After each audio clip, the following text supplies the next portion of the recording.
Stay there, Rita, and call the police." She came to a halt and stared at him with a look of confusion. "But there's nothing illegal about keeping that ring." He sighed and dropped the shovel. "There is if it's still attached to someone's hand." 1. Chief of Police Everett Sawyer stood over the bodies they'd just dug up in the old rail yard north of the city. The medical examiner, Jim Arndt, knelt next to the dead woman, his gloved hands carefully inspecting the evidence. She appeared to be in her early 20s, and she had dark hair. "How long has she been dead, Jim?" "Gotta get her back to the office to be sure, but I'd guess she's been deceased 3 or 4 days. Maybe 5. He shook his head and pulled up her left hand. "Engaged. Nice ring. Dressed nicely, too. This gal must have a decent job. Probably came from a good family as well." "How can you tell that?"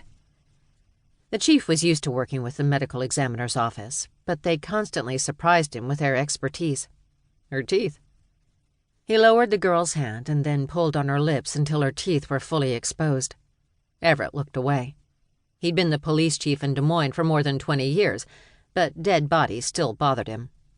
An old detective, now retired, once told him if you looked into the eyes of the dead, you were responsible for them. He felt responsible enough. He tried hard not to get personally involved in the lives of victims. But sometimes... This girl was young, pretty, engaged to be married. She deserved better than this. "What about her teeth?" he finally asked, knowing Jim would wait until he did. "Straightened, and not recently.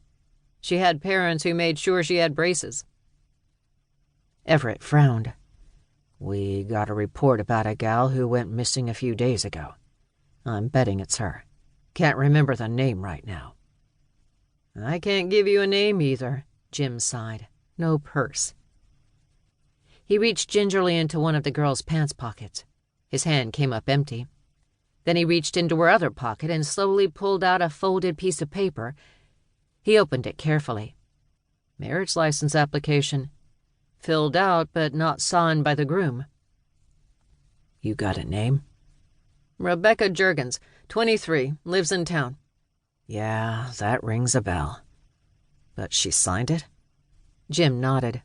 "Maybe she was on her way to meet her fiancé, have him sign." "Or maybe he's a suspect." "Maybe?"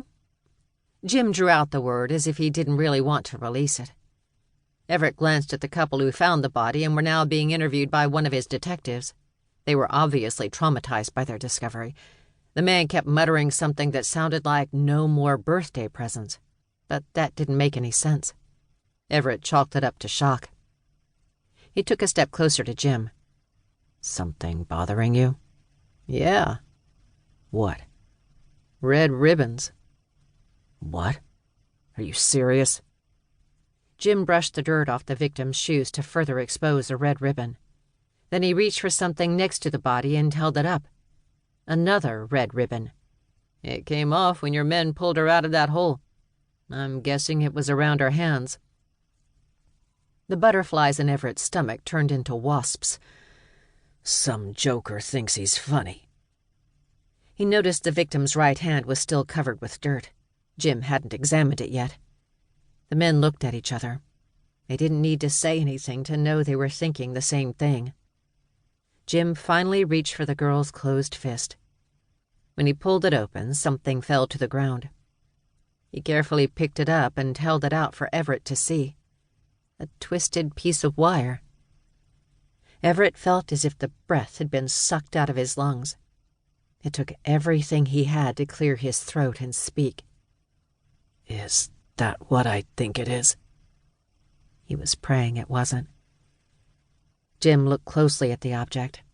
Then he looked up at the chief and nodded. "Of course it's not him," Everett said, his voice unsteady.